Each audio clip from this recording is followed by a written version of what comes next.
Now, some will say that tinkering with our democratic arrangements is a distraction. We've got bigger challenges: the climate, economics, unemployment. These are all really important issues, and I would never say they weren't. But I believe, and I think many of you in this room believe, that unless we sort out how we make decisions, unless we sort out how our democracy works, we will not be in a position to meet those challenges effectively enough. Now, the offer of political reform being put forward by this coalition government is both modest and radical at the same time.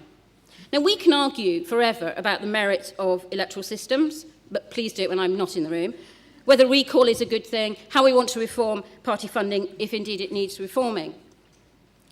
But I believe if managed correctly, and I say that underlined, if managed correctly by us in this room, I believe that we can change our political landscape forever and for the better by engaging with this process.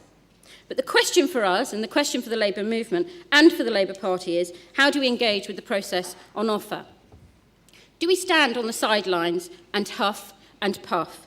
And do we play the sort of short-term political games in order to try and cause havoc with the coalition, as I know some Labour supporters have been saying they'd like to do? Or do we decide right now that we will help to shape the reforms on offer and ensure that the next election is truly one that can offer new politics? Gavin mentioned that just after the election, when there was a prospect of a hung parliament, we pulled together a coalition of different groups, civil society groups, political reformers and constitutionalists, to work out what we did if there was a hung parliament and how we made sure the issue of democratic reform, but particularly of electoral reform, wasn't something that was just, puffed away.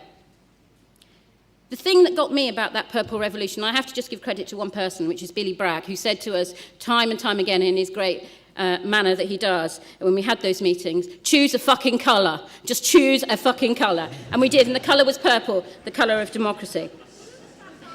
He's gone, I think.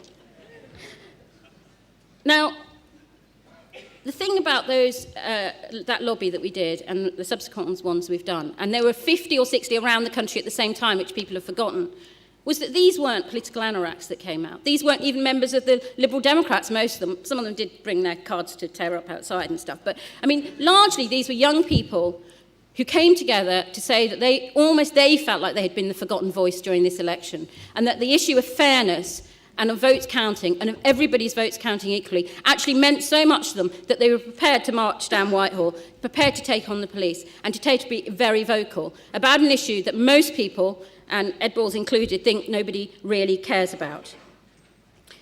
Now, AV is not a proportional system, and for some people that will be a blessing, and for others it will be a hindrance. But winning that referendum on AV will break the myth that we can't or we shouldn't change Westminster's first-past-the-post voting system, as if somehow if we did, the very foundations of our parliament would crumble and come falling down around us. For me, ensuring that we get that bill as quickly as possible, get a date for the referendum, and then win that referendum is vital if we believe in our version of the new politics. But we shouldn't leave it to the Liberal Democrats to lead on this. We should be shaping the mood and the narrative of that campaign. We need to own it. Now, the Labour movement has to take the moral high ground on the AV referendum debate. No more safe seats, fairer votes, diversity in politics, more accountable government, political equality. These are not alien concepts to those of you in this room. I know. This is what the core Labour movement is about: justice, fairness and equality. I'm not saying AV is going to be delivering it all, but it will create a new type of parliament if we can get it through. And I urge you, for those of you like me that believe in a more proportional system, don't let the best be the enemy of the good. Let's make that referendum happen and let's win it. And it will just be one step, and I underline just one step, towards a vague promise of a new politics. Thank you very much.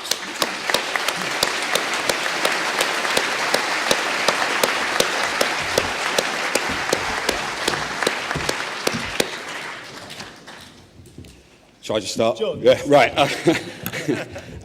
Good afternoon, everybody. It's been a cracking day. Vibrant, open, optimistic, and as the title says, hopeful. And that stands in stark contrast to a sour noise around parts of Labour since the last election. The thesis goes something like this. We lost the vote of some of those working class people. So let's prioritise the rights of the indigenous folk, hit those who've newly arrived, and get stuck into the welfare mothers swinging the lead, hoovering up the benefits. Raymond Williams once said that to be truly radical is to make hope possible rather than despair convincing. And I think all in the Labour Party should remember that over the next few months. For sure,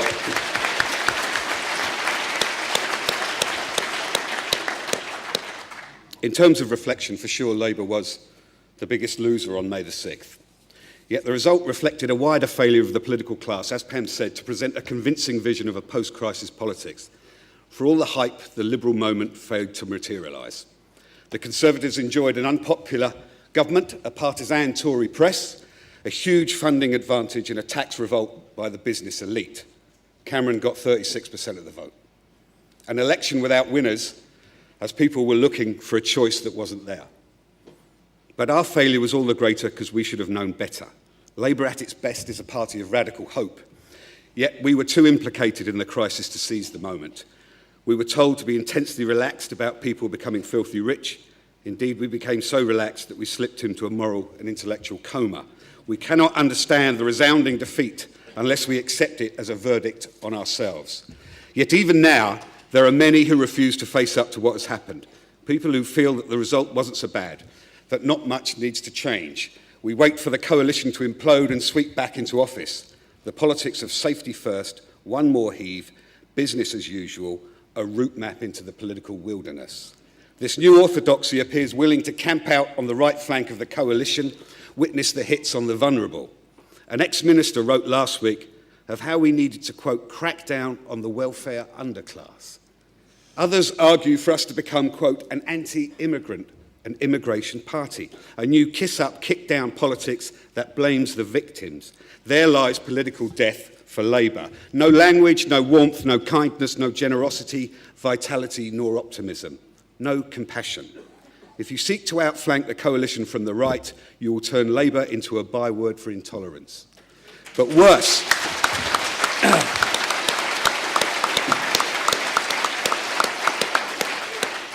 worse, you will fly in the face of what the public well knows about who needs to pick up the tab for the crisis. There is something patently absurd, there's no other word for it, about coming out of the crash and picking not on Bob Diamond or Fred the Shred or Philip Green, but on people on welfare and struggling migrants. If Labour becomes the voice of this sour, shrill, hopeless politics, it will die, and you know what? It will deserve to. Think for a moment of this quote.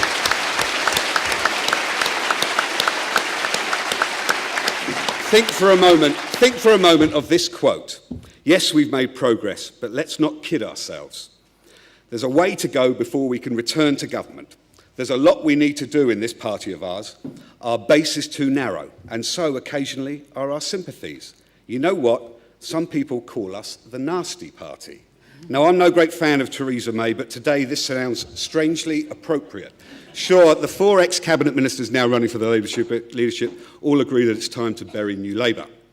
Yet none so far has made a profound break with the assumptions and practices that defined it at the end.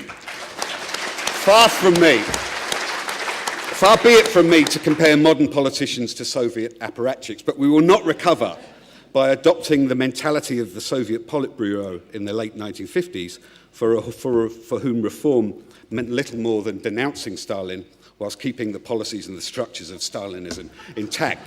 The Soviet Union endured 30 years of stagnation before the arrival of glasnost. Let's try and speed it up a bit. The deep renewal of Labour now needs to undertake should include 3 interlocking elements. The first is a root and branch policy review.